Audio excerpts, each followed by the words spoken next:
पिछले दिनों मंत्री प्रद्युम्न सिंह तोमर ने अपने क्षेत्र की खराब सड़कें बनवाने के लिए चप्पल जूतों का त्याग कर दिया है। इसके बाद उनका बयान आया कि साल 2003 की तुलना में एमपी की सड़कें बेहतर हैं, लेकिन जो कुछ खराब सड़कें हैं उसकी जिम्मेदारी लेना भी साहस का काम है। उधर मध्य प्रदेश में राहुल गांधी की भारत जोड़ो यात्रा के पहले जगह जगह उपयात्राएं निकाली जा रही हैं। इसी चलते मध्य विधानसभा से उपयात्रा निकाली, जिसमें पहुंचे पूर्व मुख्यमंत्री कमलनाथ ने कहा है कि इस यात्रा को अभूतपूर्व समर्थन मिल रहा है और एमपी में इसे ऐतिहासिक बनाए जाने की तैयारियां पूरी हैं। सेंट जॉन चर्च और इसकी गृह निर्माण समिति के कागजात की जांच करने के लिए ईडब्ल्यू की टीम चर्च पहुंची, जहां उन्हें किसी प्रकार की गड़बड़ी नहीं मिली है। इसके अलावा कोईफिर क्षेत्र में एक मानसिक बीमार युवक ने अपनी मां को मोती घाट उतार दिया। बाद में उसने अपना गुनाह कबूल करते हुए कहा कि हॉरर फिल्म देखने के बाद उसका दिमाग खराब हो गया तो उसने मां को मार डाला। इसके अलावा राजधानी के न्यू मार्केट में पार्किंग की समस्या व्यापार व्यवसाय का ठप होने के कारण बनकर सामने आई है, जिससे व्यापारी भी परेशान है। साथ ही राजधानी में पुलिस ने एक चरस तस्कर को गिरफ्तार किया है। यह ग्वालियर का रहने वाला और पुलिस से पूछताछ कर रही है। शिवराज सरकार में मंत्री प्रद्युम्न सिंह तोमर ने कहा कि साल 2003 की तुलना में एमपी की सड़कें पहले से बेहतर है। जो थोड़ी बहुत खराब है उसके लिए जिम्मेदारी लेना हर किसी के बस की बात नहीं है। प्रद्युम्न ने केंद्रीय मंत्री गडकरी के साहस की तारीफ की है तो शिवराज सरकार में बनी सड़कों के कामकाज को भी गिनाया है। बता दें, प्रद्युम्न ने अपने क्षेत्र की खराब सड़कों को सुधरवाने के लिए इन दोनों जूते चप्पल का त्याग कर रखा है। याद करो जरा 2002 और 3 जो सड़क में गड्ढे होते थे, गड्ढे में सड़क होती थी। आज आप देखिएगा किसी भी शहर में, महानगर में जाइएगा, जितने हाईवे हैं, नेशनल हाईवे हैं चाहे प्रदेश के रोड हैं, बहुत अच्छे हैं। 100 में से 80 रोडें अच्छी हैं। अगर 20 खराब हैं तो ये साहस मात्र भारतीय जनता पार्टी के अंदर है कि जनता को तकलीफ हो रही है तो उसके लिए केंद्रीय मंत्री माफ़ी मांगता है। ये साहस दूसरी पार्टियों के अंदर नहीं है। हम जनता के सेवक हैं।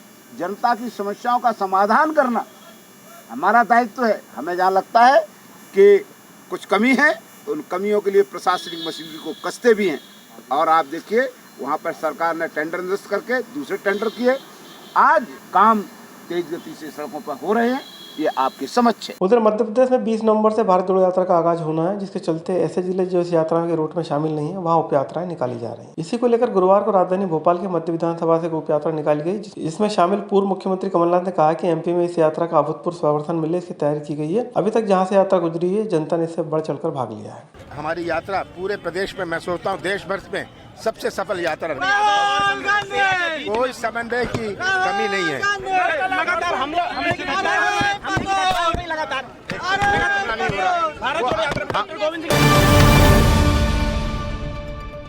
स्वाभाविक बात है, उसमें कोई बुराई की थोड़ी ना बात है कि हमको मौका मिल रहा था। मध्य प्रदेश के अंदर वासी हैं, मध्य प्रदेश है, भोपाल के लोग हैं, तो हम तो चाहेंगे कि जब हम आज़ादी के वक्त में हम लोग दुनिया में नहीं थे तो आज ऐसी यात्रा के भागीदारी सबको बनना चाहिए और उसका प्रयास अगर जन जागरण करते तो बुराई क्या है। फ्लॉप यात्रा बता रहे हैं भारतीय, उनका यही काम है, ये तो पब्लिक बताएगी।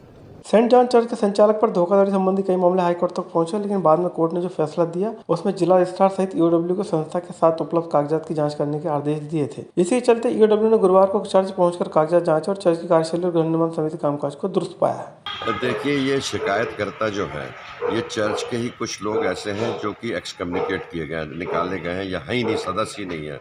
और कुछ ऐसे लोग हैं जो पद का और दूसरी बातों का दुरुपयोग करना चाहते हैं। अनुशासनहीनता के अंतर्गत उनके ऊपर कार्रवाइयाँ की गई हैं। वो लगातार हर स्थान पर, ईओडब्ल्यू हो, चाहे क्राइम ब्रांच हो, चाहे ईडी हो, हर जगह वो शिकायत पर शिकायत करे, यहाँ तक कि वो हाईकोर्ट चले गए। हाईकोर्ट पर उन्होंने 22 बिंदुओं पर हमारे ऊपर आरोप लगाया।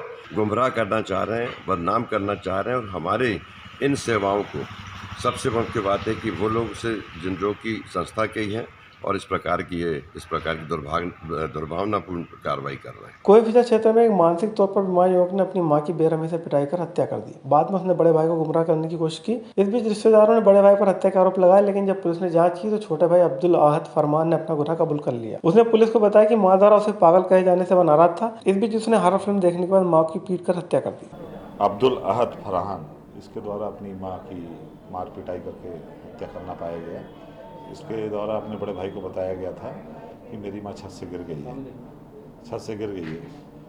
उसके आधार पर मर्ग कायम किया गया था। जब मर्ग की जांच की गई तो मृतिका के शरीर में भारी चोटें थी। अभी उसका पीएम भी कराया गया और फरियादी अताउल्लाह की तरफ से इसके खिलाफ, अब्दुल असद फरहान के खिलाफ 302 का मामला दर्ज किया गया और जिस चीज़ से मारपीट की गई है वो जब्त किया गया है प्रकरण की विवेचना में। उधर न्यू मार्केट की पार्किंग लगातार विवादों में रही है, तो यहाँ खरीदी के लिए आने वाले लोग मल्टी लेवल पार्किंग तक जाना नहीं चाहते। नतीजा दुकानदारों के कामकाज में गिरावट आई है। व्यापारियों की माने तो पार्किंग के अभाव में लोग न्यू मार्केट नहीं जाना चाहते। उधर निगम अध्यक्ष किशन सूर्यवंशी ने भरोसा दिलाया कि निगम की पार्किंग सेल इस परेशानी का हल निकालेगी। देखिए, मैं व्यक्तिगत रूप से आपकी इस बात का पक्षधर हूँ कि किसी भी मार्केट के अंदर ग्राहकों के लिए आवागमन आसान होना चाहिए। आपके द्वारा जो विषय संज्ञान में लाया गया है, संबंधित अधिकारियों से चर्चा करके अवैध पार्किंग को बंद करा करके मल्टी लेवल पार्किंग में व्यवस्थित पार्किंग की व्यवस्था कराई जाएगी। राजधानी में एक चरस तस्कर को पुलिस ने गिरफ्तार किया। उसके पास से 400 ग्राम चरस जब्त की गई है। पुलिस की माने तो आरोपी ग्वालियर का रहने वाला और मुखबिर की सूचना के आधार पर उस पर कार्रवाई की गई है। इस बीच जब आरोपी की तलाशी ली गई तो उसके पास से चरस जब्त की गई है। फिलहाल पुलिस आरोपी से पूछताछ कर पता लगाने की कोशिश कर रही है कि राजधानी में से डिलीवरी किसके पास होना थी। सूचना प्राप्त हुई थी कि एक तस्कर है जो कि लगभग आधा किलो की चरस जो है वो यहाँ पर किसी डीलर को देने आया हुआ है। तो उस सूचना की तस्दीक करने के उपरांत में जब हमने आरोपी को पकड़ा तो उसकी तलाशी में जामा तलाशी के दौरान में उसके पास लगभग 400 ग्राम जो है चरस बरामद हुई, जिसके ऊपर फिर हम लोगों ने सारी वैधानिक कार्रवाई करते हुए मुकदमा पंजीबत किया है। आरोपी को हिरासत में ले लिया गया है और उससे पूछताछ जारी है कि वो यहाँ पे किसको देने आया था और किसके पास से लेके आया है और अन्य साक्ष्य जो इस प्रकरण में आ सकते हैं उसके विषय में विवेचना जारी है। ये आरोपी है कहाँ का रहने वाला? ये आरोपी मूलतः ग्वालियर का रहने वाला है, लेकिन पिछले काफी वर्षों से मुंबई में रह के काम कर रहा था और वहीं से इस प्रकार का चीज में इन्वॉल्व था। ये कोई लिंक इससे? अभी इसकी जांच बिल्कुल जारी है और जांच में चीजें निकल के आएंगी तो उसमें आगे कार्रवाई की जाएगी। क्या हाई प्रोफाइल कुछ लोगों में सप्लाई करता था? अभी तक इससे भी किसी तथ्य के कोई सामने नहीं आया है, कुछ आएगा तो उसके ऊपर कार्रवाई करेंगे। तो अभी तक जो इन्वेस्टिगेशन हुई थी, पूछताछ जो बताया होगा किसको देने आया था, कौन है ऐसा खरीदार? यहाँ पर एक लोकल रिटेलर को देने की बात बता रहा है वो, और उसके संबंध में उसकी और जानकारी इकट्ठी करके उसको पकड़ने की तलाश में हम लोग लगे हुए हैं और जितनी जल्दी हो सकेगा हम लोग खुद चाह रहे हैं कि जल्दी से जल्दी इस गैंग को हम बस्ट करें।